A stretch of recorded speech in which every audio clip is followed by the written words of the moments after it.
Hello, everyone. Welcome back to Warming the Bench. It's Bev and Daniela here. Bev, how are you today? Oh, thank you very much. I'm okay, Dan. I've got a new housemate, I will say, Oh, from interesting. Granada in Nice. Spain. However, I'm going to ask her to pack her bags tomorrow because when I talked about women's football and being from Spain, I Mhm. asked her about Barcelona and she said, I really don't care about women's football nor men's. So I thought, no, no, sorry. No, she's got to go. However, She's got to I go. She's got to go. I did ask her about Alexia Patelis, and she had heard of her, so she's redeemed herself. Oh, okay. So you know what? We'll slightly let it slide. We'll also let it slide that she kind of clearly said, "I don't care about football in general." So it's not just a women thing. It's she just does not like the sport. It sounds like. Which honestly, fair enough. You know what? We can't. That's fine. If it had just been a woman thing, we would have had a serious problem. Oh my goodness. I That's had well and to, truly hilarious. I did have to educate her and say, men's game, the women's game, the Mhm. unders, they're all fabulous players. And she still said, oh, well, I don't care. And I thought, well, okay. All right. Conversation closed, I guess. Okay. That was a quick one. Well, good luck to the Granada housemate. May her stay be as comfortable as possible after proclaiming not to be a football fan. I wish her success in staying with you. Perhaps not too much you're going to be speaking about. I'm just joking. Thank you, everyone, for joining us today. Hopefully, we gave you a little laugh to kick off this episode. Today, as we mentioned a couple weeks back, it's kind of the third part of our little chat that we've been having the last couple of weeks. Bev, do you want to tell us what we're going to be speaking about today? Because I think this is going to be a really fascinating topic and a really intriguing one for a lot of people. So we said that we had a little project, and this is the third component part of that project. And we're now looking at the various different organisations, mainly trade unions that look after the welfare and the interests of the players.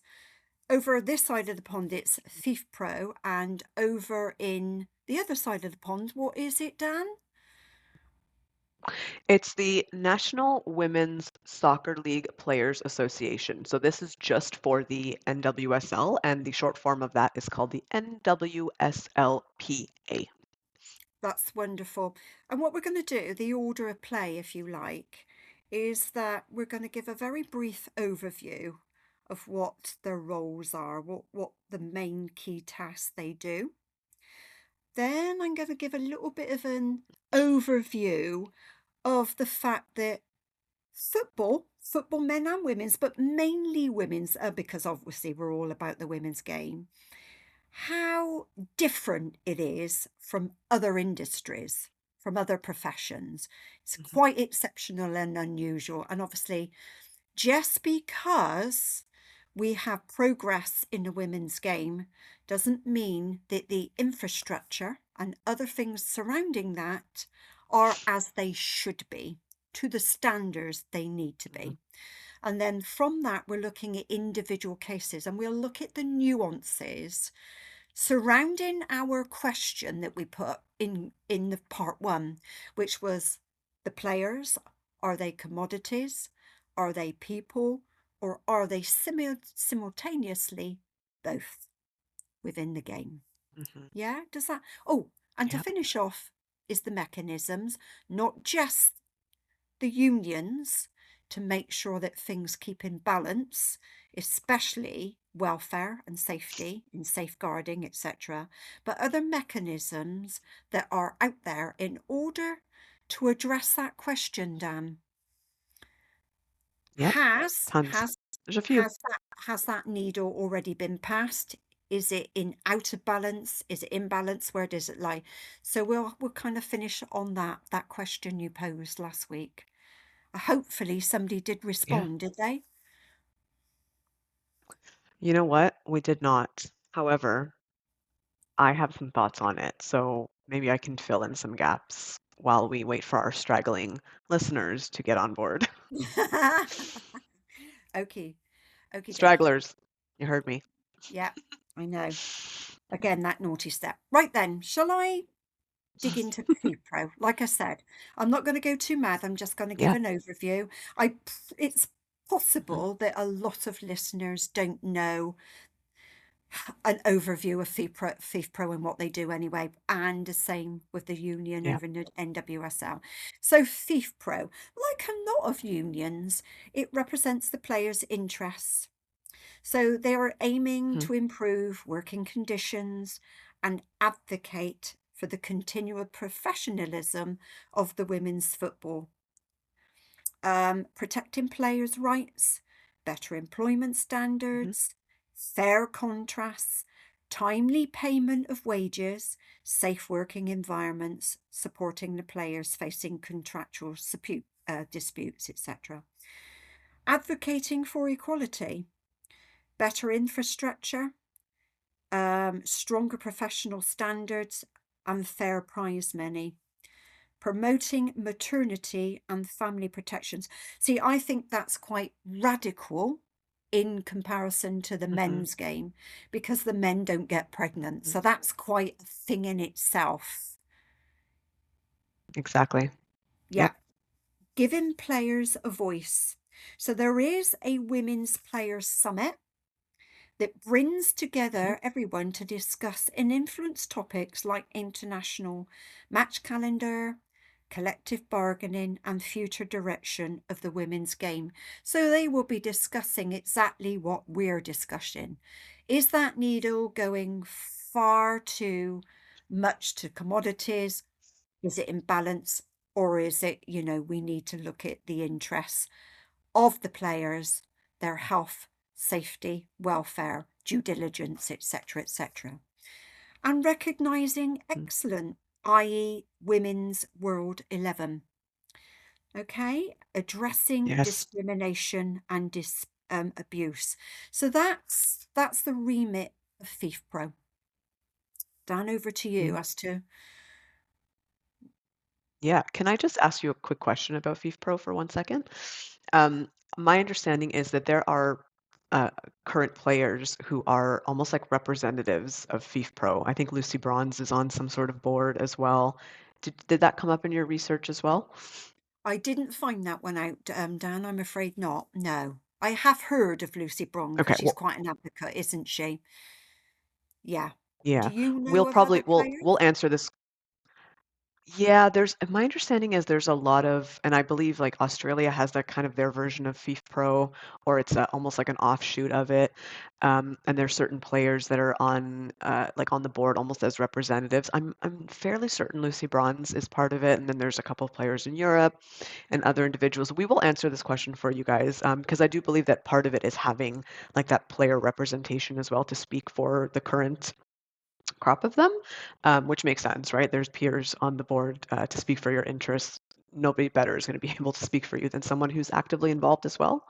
But we will confirm that for you guys on a later episode for sure. We'll get back to you on that one.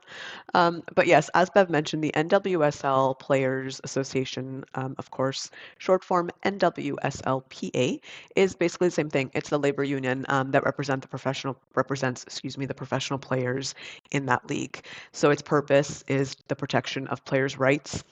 They help them negotiate with the league on issues like their salaries, their benefits, their working conditions, their safety, free agency, and other terms of their employment, including maternity care. That's a new one as well for them. And it really serves as the exclusive sort of bargaining representation for the NWSL players. So the NWSLPA is someone who will go to the table with the players when they are speaking about their contracts and all of those different things, and they will be the players' advocate essentially.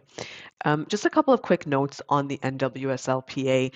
It actually, so the NWSL has been around since 2013, but the union was not formed actually until 2017. So the players got together.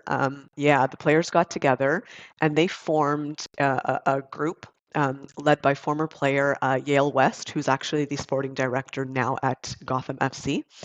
And they adopted their own kind of laws and their own little, like how their union was going to operate, and they named her their first president. And that's when that was kind of formed. And then in 2018, about a year and a half later, the NWSL as the league formally recognized the NWSLPA as the exclusive representative for the players, through a recognition agreement. So it's about almost about 7.5 years old, and that marked the first official union that the NWSLs had. So it's a little bit, it came a little bit later than the league, of course. Obviously, the US operates a little bit differently, so that's kind of why it became a later thing for them. But the NWSLPA has been very important in a couple of different matters that we will speak about later as well. But that's basically their union over in the United States. Very interesting, Dan, because you talk about Hmm. a group of players coming together and Hmm. representing themselves, Hmm. reflective of the needs at the time, I imagine, and things going wrong. Yes. And because Yes, again, certainly. it's Hmm. it's an infant, an infant product, as we've alluded to Yeah, many times. It's quite an infant product. So, exactly. and untested until it's Mm, tested. And it's interesting, and exactly. you mentioned about Lucy Bronze representing FIFPRO. Hmm. It's interesting that the women are very proactive. Mm. It is. It is. And unsurprising, right? As we've mentioned a handful of times, players don't just get to be players. Um, they have to advocate for greater things beyond just what they Mm. do on the pitch. And it's not surprising. My understanding is, however, there are male players who are representative of FIFPro as well. So it's kind of a just a across the league, or sorry, across the union type of thing. But it's really not surprising that a lot of, like we just keep saying, someone like Lucy Bronze, who's been very vocal about conditions and obviously has seen the game develop in such a different way, given her age and where she kind of started from, why she would be kind of involved in something like this, because she has seen what it was, what it currently is, and what it can be. And I think it's a wide range of perspective that she can speak to while also advocating for her fellow players. I like also that she's neurodiverse. So she's bringing that Mm, aspect on board as well. very much, yeah, Yeah. Okay, Dan, absolutely. on to the next thing.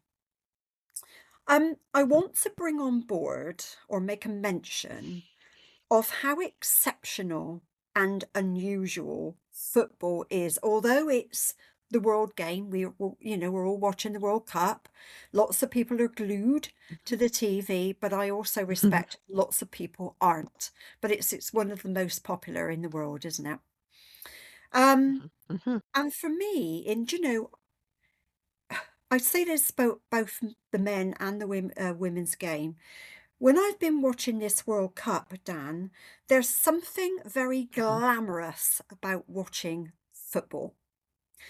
I am Yes. absolutely amazed at the incredible stadiums that the game is being played in Mm, the World Cup. Absolutely mhm. amazing stadiums. They really are. And Yes. also, all of these people that are in attendance, they are led onto the pitch. We know that they get paid millions, but I also see it.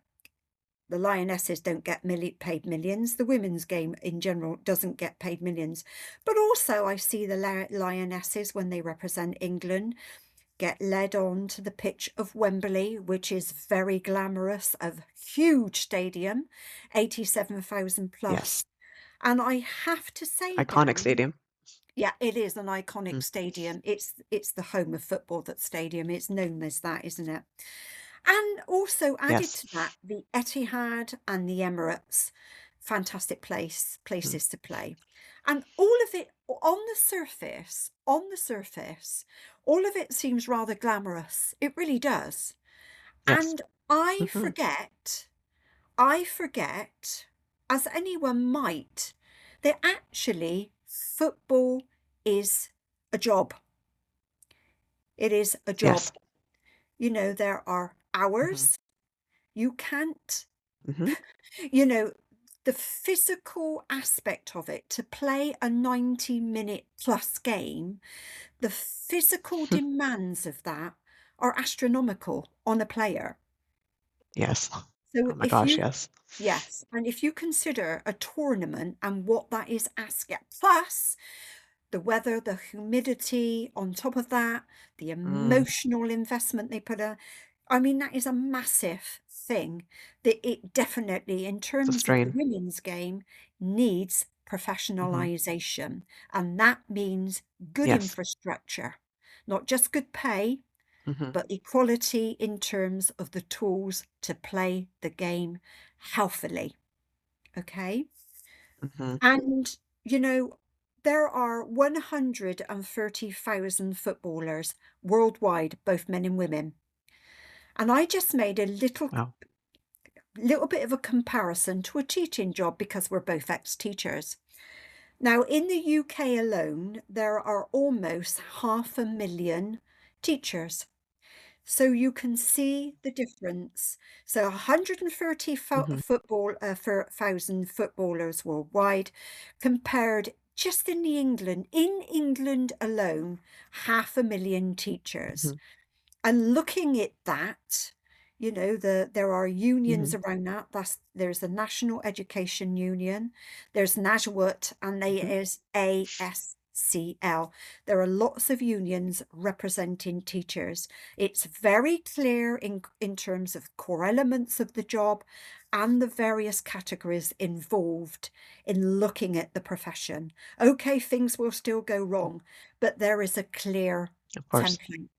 But when we get to the women's, Hmm. and now we'll start the deep diving, the individual cases, etc., that where we can Hmm. see that there is clear, what can I say, clear debate as to Mm. where's the needle between TV rights, sponsorship, increasing investment, Yep.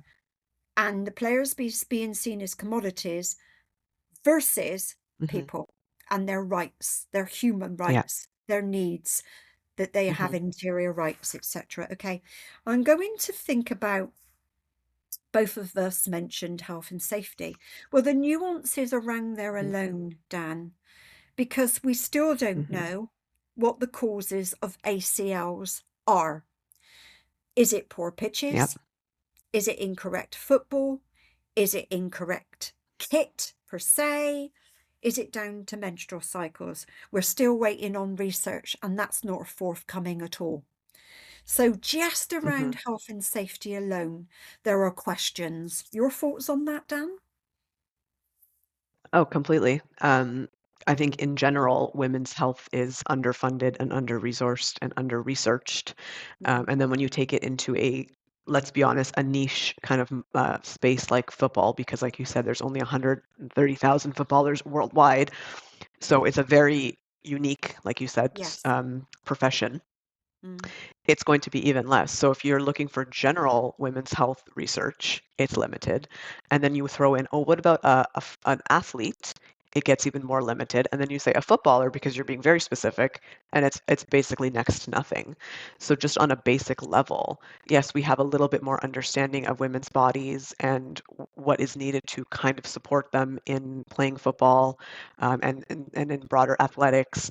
But overall, there's not really a space where we can go to and say, okay, this is what we're doing for injury prevention because it's caused by X, Y, and Z, or because these are the things that we understand that need to happen so that we do not have as many injuries. Like there's so many things that are still unanswered. So on its basic level, yes, we have FIFPRO, and I know there is research and initiatives going on, but at its core, it has not been up to the standard that is needed for a female footballer to understand, oh, if I want to help reduce my injuries, this is kind of what I need to do, or help reduce injuries in general, or ACL injuries, or whatever. These are things that I can do, and how my club or whatever it is can support me. A lot of that is still missing. well, we've often spoke about, players like Sam Kerr, for instance, maybe Lucy Hmm. Bronze, Leah Williamson are examples where the Hmm. question is medical fitness versus match Hmm. fitness. after a return from a Yeah. major injury.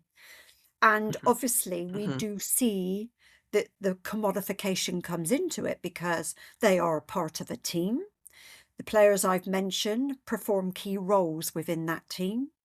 And do they ever go back Yeah. as the same player? And I am not a doctor. I am not a physiotherapist, etc. But from what I've seen, and I can only go from what I've seen, my answer would be no. Hmm. I don't think they do. Hmm.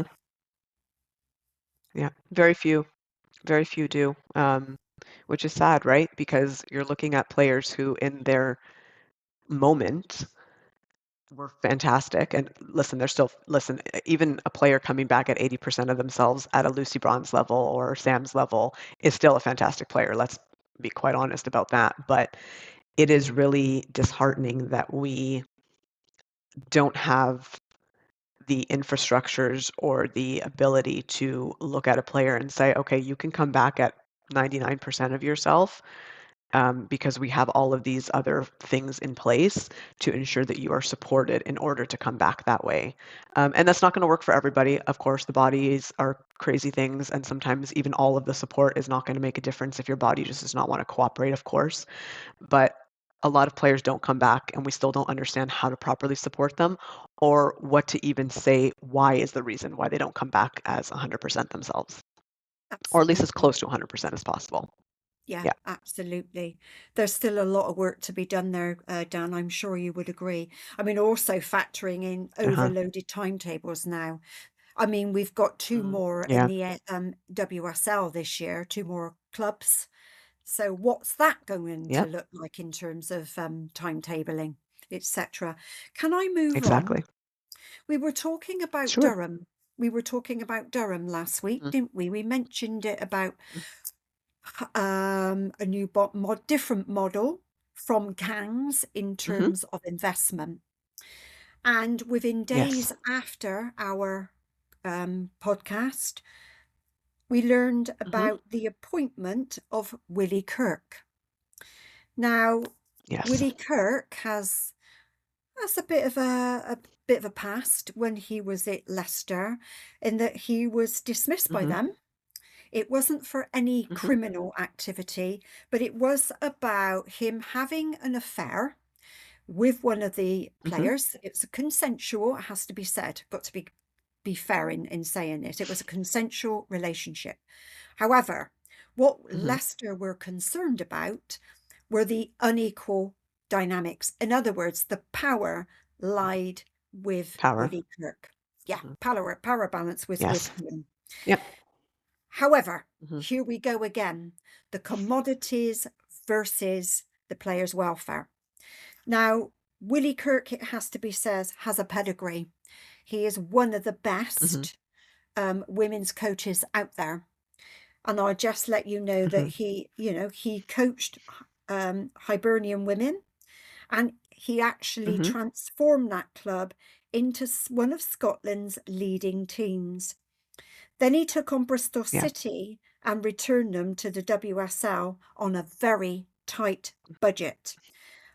Dan, he's got a Mhm. list of accolades as long as your arm. I looked into that. I didn't pick out Mhm. every one of them, but he is obviously a transformational coach, very much like Emma Hayes, Bon Pasteur, and Weidman, etc. Mhm. Yeah. Yet we Mhm. have this question about the players' welfare, and also the question, Yeah. you know, Durham women went to the wall. They were about to go to the wall, and Mhm. somebody saved them. A business person from the community has put money behind them, and Mhm. my understanding is that they're set up for a number of years now with this investment. But Yes. that's a baseline though, Dan, isn't it? That's a baseline. I've got this money, but on top of that, we Mhm. want you to be competitive. We want you to be successful.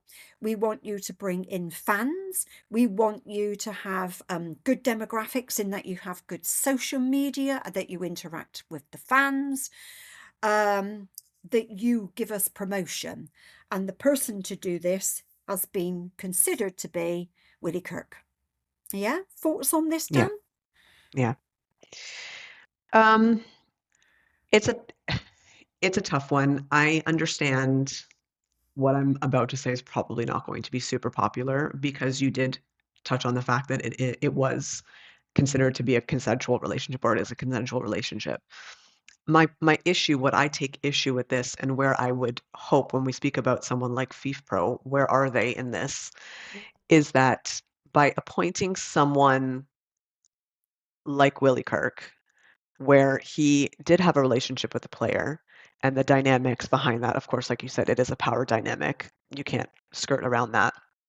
Is what has been what conversations have happened in the background for Durham to have, or have they had any conversations at all, to ensure that this is not something that becomes a cultural issue at their club? Yeah. Because when you start appointing coaches, background staff, whoever is involved there, if someone is in a position of power now that has created that culture somewhere else and has decided it was okay to have a relationship with someone, let's be honest, below him, in the sense of, not, I don't mean in value, in terms of just Mm. overall structure and setup, does that give leeway for other people in that club to say, well, they did it and he's in charge now, so what's the problem? Because then that creates a way different issue on top of it. And I think that's where my issue is it's not even so much that, yes, it's wrong because it was he was her superior, and whether it was consensual or not, I mean, it's obviously a big part of it. However, it's the message that it's sending. It's like, oh, it's fine, whatever. Like, we've considered all the factors and it's okay. And I don't know if that's the right message, right? I don't know. It's a little bit of a difficult one for me. Yeah, it's a difficult one for me as well, Dan, because, obviously, like I said, Durham want to have the club taken forward, Durham Women's Club want them to be taken forward. They want them to do well, etc. And it looks, Hmm. right, take that out, take that factor out. It would look on paper that technically Willie Kirk is that person to do it. Yeah. But I also want to add another dimension here to the Bix. Laura Harvey Hmm.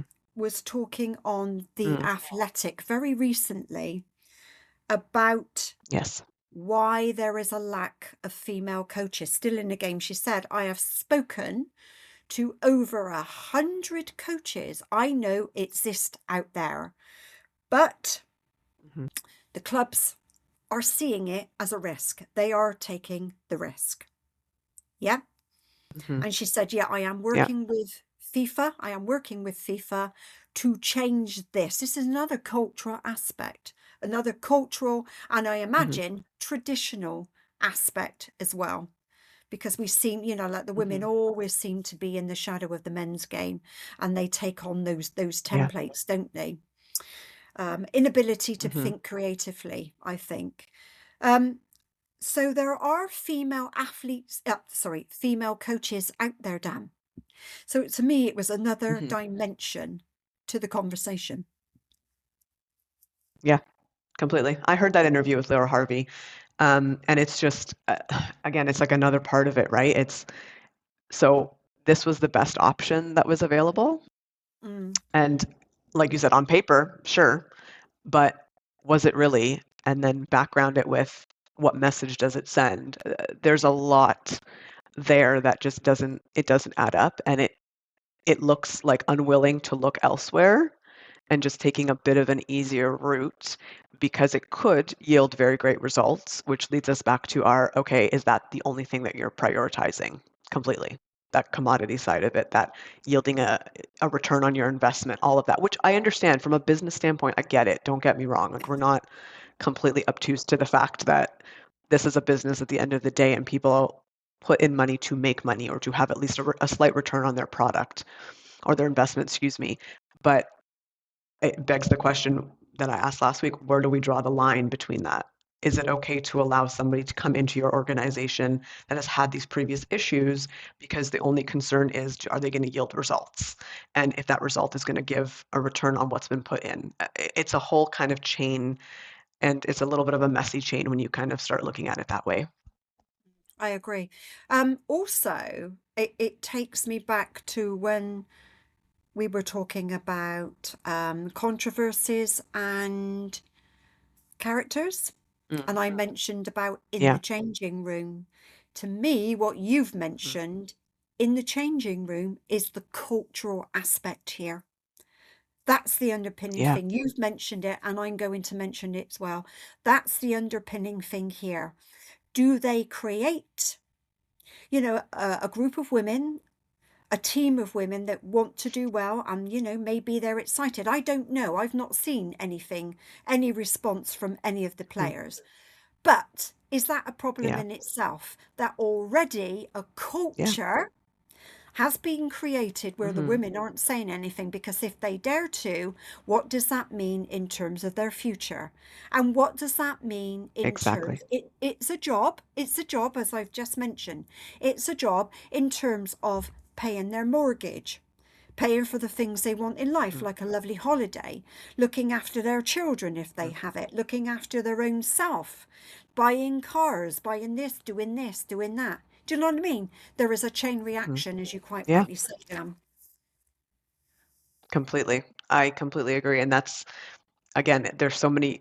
We talk about, Laura Harvey spoke about taking risks. In my opinion, this is a far greater risk to hire someone like this Hmm. than whatever risk these employers think they're taking or they have to take by hiring a female coach, Yeah. because there's so many different layers to this one.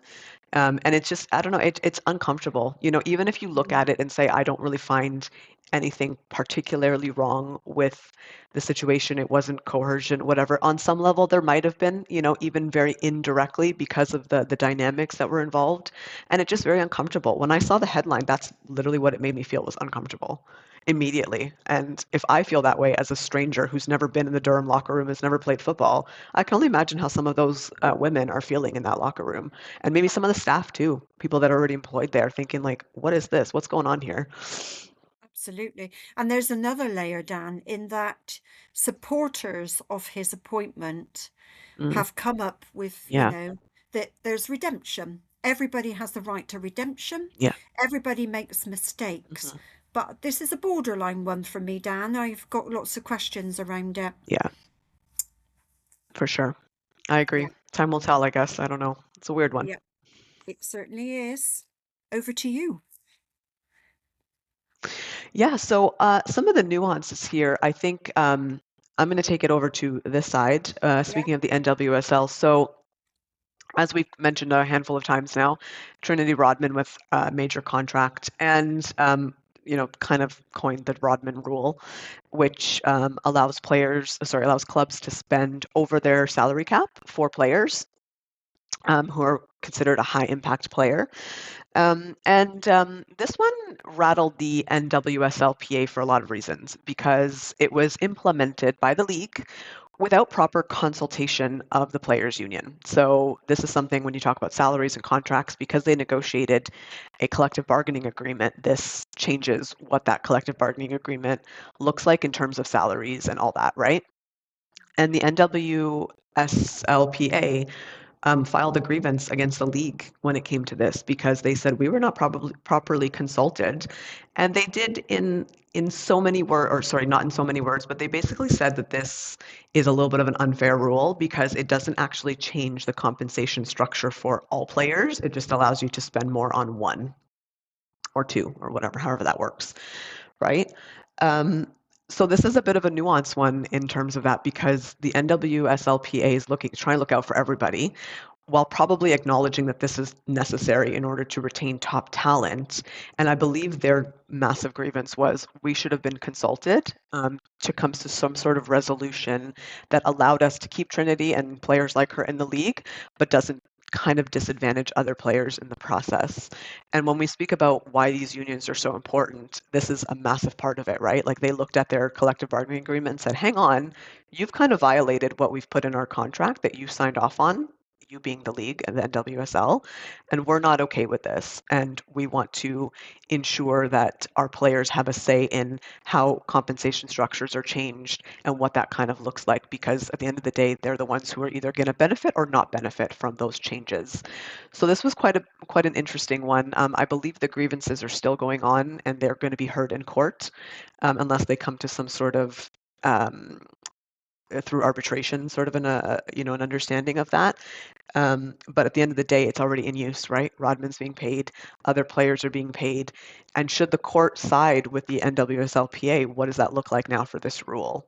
And how does that impact this high Yeah, impact player rule or the Rodman rule, right? Like, does it change things? Does it mean it has to be revoked? Like, there's so many questions that go along with this because it's kind of good. It's kind of a good rule and it's kind of a bad rule in the same way mm, because you realize, oh, the proper avenues were not taken before implementing something like this.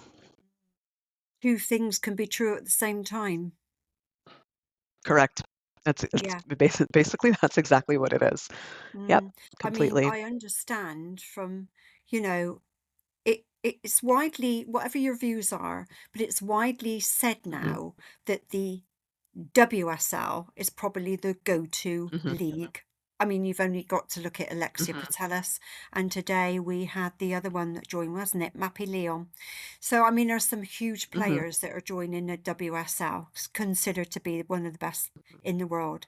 Now, I For sure. understand with the For sure. NWSL, they want to keep their major talent, their, high impact players. So it attracts people from, all over the world, including Europe, um, to the league. So it keeps it high, keeps people are Hmm. interested in the league and they want to watch matches, games that the Yeah. NWSL produces. Of course they do. Um, but at the Hmm. same time, I can't help there's been a disparity, again, within a disparity, because what about the other players? I would consider that the baseline is that all players have a reasonably Hmm. good salary and something that they can, Yeah. something that's good to live on. What do you say, Dan? Hmm. Completely. And I think if I remember correctly, that's what the NWSLPA was saying. They weren't against spending more money. They actually wanted that, but they wanted that rule, that salary cap to be raised for everybody, not just Yes. specific players. So they're Mhm. not saying we don't want this. They're just saying, oh, can we do this for everybody? Because we believe that the wages should be higher in general. But there are always layer upon layer within these conversation, Hmm. Dan. Have you got the actual criteria for the Rodman rule? I don't, but I remember it off the top of my head, some of it. So a lot of it was down to, and I'm going to paraphrase, and there's obviously not all specifics, but some of it was down to very subjective things like did they feature on best of lists? Did they feature in the FIFA best 11? How many minutes they got with their national team? But they only specified the US women's national team, so it wasn't even sure if other national teams were involved or if it was just specific to US players. So there was a lot of it, and it was, again, subjective things. Did they rate on the Ballon d'Or list? There was a whole bunch of Yeah. things that just did not make sense and would not be really applicable to a large portion of players, right? So Mhm. that's the reason why it was, oh, high impact, but the list was very, very subjective in a lot of ways. And that's where the union was saying, well, why don't we just raise the salary cap in general? If we're going to raise it $1 million for high impact player, just raise it 1 million or 1.5 million across the league in general for everybody. That way you don't have to try to find a player that fits all this criteria. And let's say you have someone on your existing squad that you want to be able to retain and pay more money to, you can do that without any issue. And it doesn't need to meet a silly list or whatever. So that was a huge part of it. Correct, Dan. You've got quite a, yeah, I've got them listed and you've pretty much got them all, Oh, you to be did? honest. Yeah. Oh, got I it. think the only one There we go. the only one you missed out was the ranking in the, ranking in the Guardian Top 100 or ESPN Top 50. Ah, Yeah. So, I yeah, mean, which again, like, applaud you. You did very, very, very well. Um, look at that. If only I could remember of your, if only I could remember important things in life about the way I remember things like this. but Oh if my I remember goodness. rightly, it was very European centric and very Yes, white middle class pretty players, yeah? correct. Yep, sounds about right. Yes, Absolutely. always. Yeah. At the moment. Oh, at the moment, yeah, always. Yeah, at the moment. Um, can I, while we're touching on the NWSL, can I speak a little bit about their union and how they responded to the scandal? I think we can kind of just stay on that before heading back over to the FIFPRO. Okay. Um, so for those who might not be aware, the NWSL was hit by a massive scandal in 2021, I believe it was. Um, and what ended up happening was it was a sexual abuse and misconduct scandal. And this didn't start with a single incident. It was kind of a whole bunch of things that came to light. Former players spent years trying to report abuse internally before this investigative journalist came out and kind of uncovered a lot of this evidence. And the NWSL Players Union, once all of this came to light and it came out, the actions that they took was they immediately went to work for the players and they started demanding accountability. So they issued an immediate public statement. Um, that basically called out the league and said the NWSL has failed these players, and they wanted an open and independent investigation into the league's handling of these allegations, which they did do. They wanted the resignation of the commissioner of the league at the time. Her name was Lisa Baird. She's gone. They have a new commissioner now. They wanted structural reforms to ensure that player safety and accountability was put at the foreground of everything. And the one that they harped on, they continue to harp on, was that independent investigation, because oftentimes we see that organizations will undertake their own investigations and then things, they kind of, don't really do what they need to do and they don't really say what they need to say. So former US Deputy Attorney General Sally Yates actually led this investigation. She did it on behalf of US soccer. So this was completely separate from the NWSL. The union also organized a player solidarity message. So they coordinated a communication across a lot of the players and across clubs, helping them really kind of with that unified front or united front. And they canceled a bunch of league matches as well. One of the coaches specifically, his name was Paul Riley, became public. The NWSLPA was really forthcoming with wanting to postpone and cancel the matches of the club that he was um, the coach for. And they really encouraged that there be a little bit more of an open and kind of visible accountability and reporting structure, because before, as we said, how these allegations came to light was people had tried to report and it was just kind of going nowhere. Um, and what they also did was probably the biggest one was when they renegotiated their collective bargaining agreement, they really advocated for stronger anti-harassment and retaliation efforts and protections. Independent reporting mechanisms, mental health resources, player safety standards had to be a priority. And they really wanted greater player input into the governance of the whole league. So a lot of those protections were put into the next collective bargaining agreement, which was ratified in about 2022. So this was a huge turning point for the league, because the NWSL, their union, really undertook a message of this is a systemic failure of the league, and we need to make sure that this does not happen again. Has it? Has it? Has it? I don't know. I don't know. It's been kind of quiet. There's obviously been people who've spoken about maybe individual coaches, not in a way of abuse and allegations, but more of maybe they haven't had the best culture behind the scenes. Again, that's nothing unusual. You'll see that across Europe in general, across anywhere really in clubs. But overall, in terms of this type of situation, so far, there has not been any sort of resurgence of what was uncovered in 2021. That's a good thing. Yeah. Shall we move on Hmm. to Gothberg? This is our last case study here, is it? Yes. Gothberg, a Swedish defender for Hmm. Lazio women. Now, she Hmm. became pregnant and she was shortly after that dismissed, is my understanding. Hmm. But she went to Yes. the Court of Arbitration for Sport, which is CAS, in Hmm. June 26, and they ruled Hmm. in her favour that she was unfairly dismissed for being pregnant. But not only that, Dan, Hmm. it was the fact that she'd disclosed her pregnancy and that was then discussed amongst other teammates without her knowledge and Yes. without her consent. So not a great thing at all. Hmm. I mean, and for me, this case really shows a cultural, traditional, deeply entrenched thing in that, oh my God, women play football, but not only that, they happen to get pregnant. My gosh. And what do we do They with have that? babies. Shocker. Yes, they have babies. Yeah, surprise. Yeah. And Yeah. for Yeah. me, it was very much that this is a woman thing, and she was penalized for being a Hmm. woman and getting pregnant. Yep. Thoughts? Yep. It was almost like a, we don't want to deal with this. Nope. We have no understanding of how to deal with this.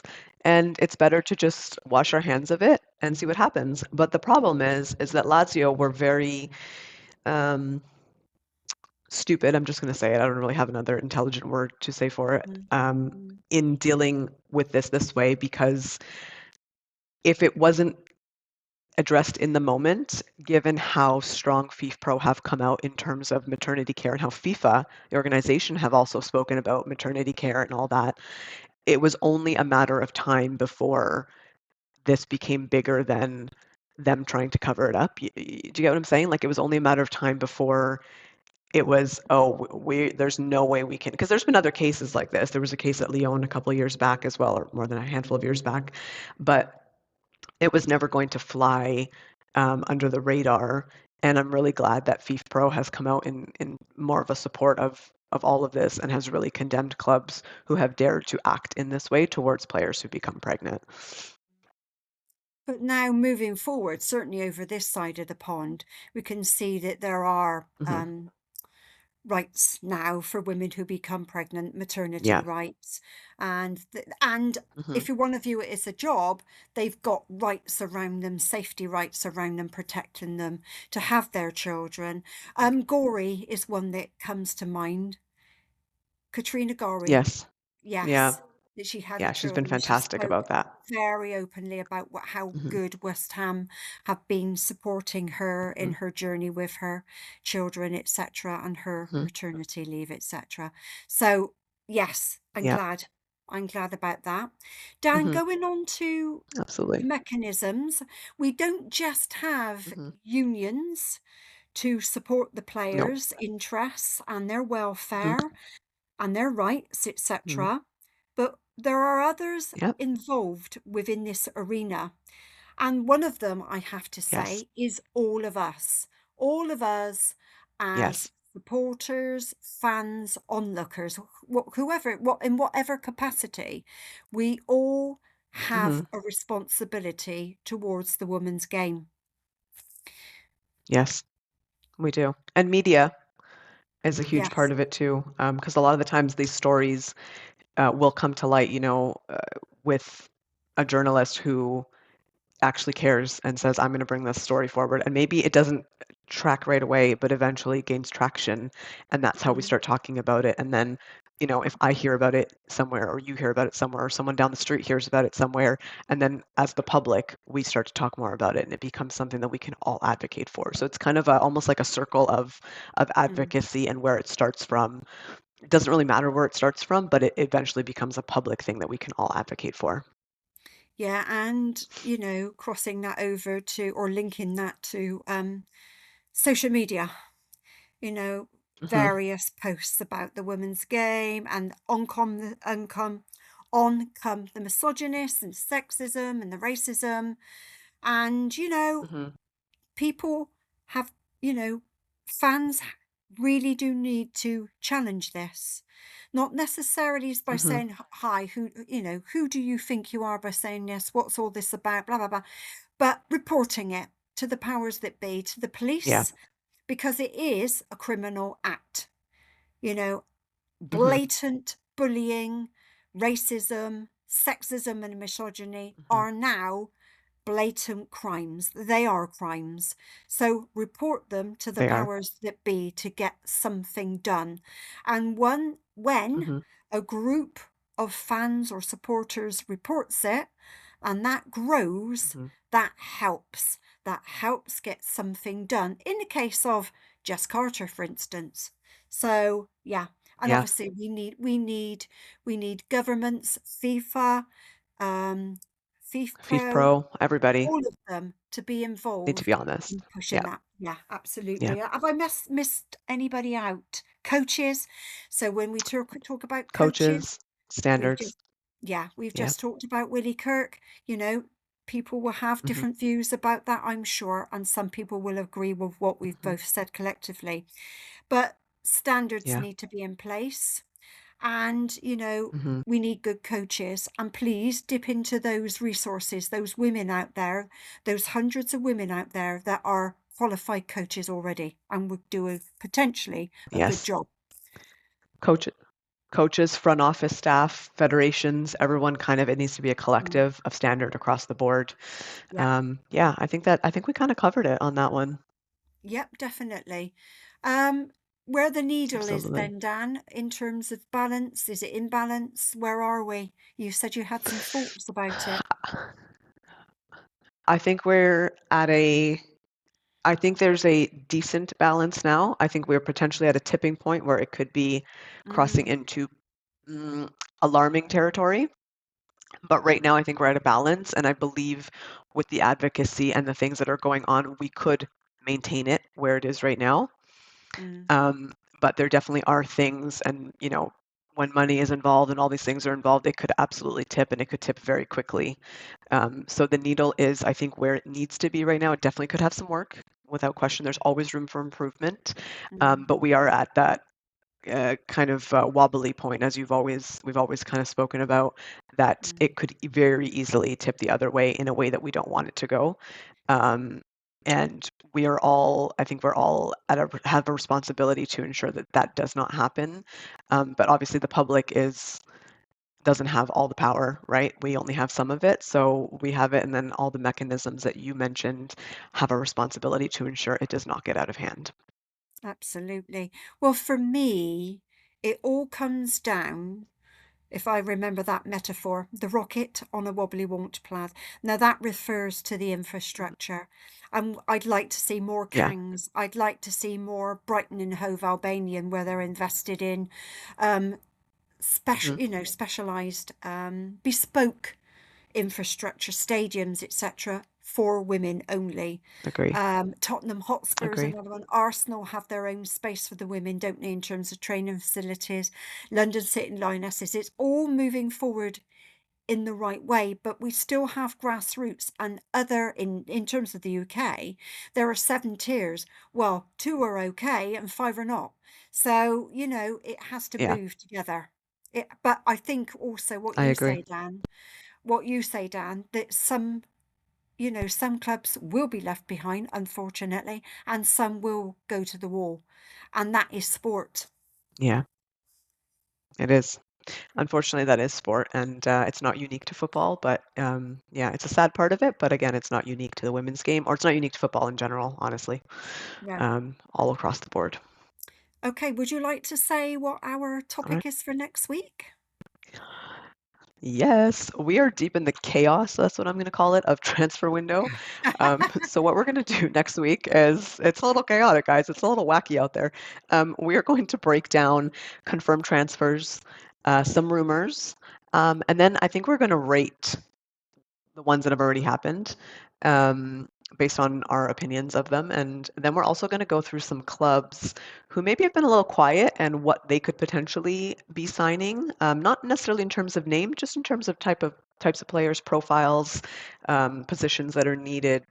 And we're going to see how that shapes up because there's a lot to go over, Bev. Beyond the big headline making ones, there's been a ton of transfers, some really exciting ones that maybe have flown quite under the radar that I'm excited to get into next week. Yes, we agreed before we actually started the cast, didn't we, the podcast, that we would want to cast the net a bit further and bring on board some Yeah. clubs that don't always get Hmm. discussed. They're not always part of the spotlight, like your Chelseas and your Arsenals and your Man Cities. Yeah, there's been a couple here in the Northern Super League that I want to speak about as well, which are really exciting. So I'm excited to speak about that next week. Okie dokie. All right then. Well, thank you very much for Okie listening. dokie. Thanks, Dan. Thank you so much, Bev. And everyone, again, please rate, like, subscribe, share, comment, all of the above. We hope to see you back next week with us, and we really hope you appreciated this episode. See ya. Bye.